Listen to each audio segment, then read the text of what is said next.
शिक्षणाची धडपड करण्याकरता त्यांच्या मनामध्ये एक जिद्द होती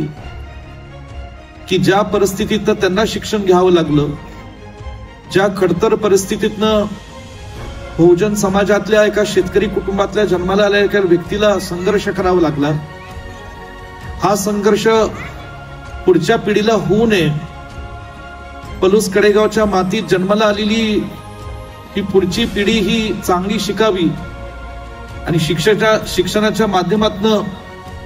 ज्या आई वडिलांच्या पोटी आपण जन्माला आलो, ज्या गावात आपण जन्माला आलो, लहानाचे मोठे झालो,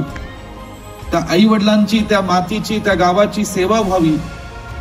आणि कर्तृत्वाने शिक्षणाच्या बळावर त्यांनी स्वतःच्या पायावर उभं राहून आपला प्रपंच संसार उभा करावा, ही साहेबांचं खरं स्वप्न होतं.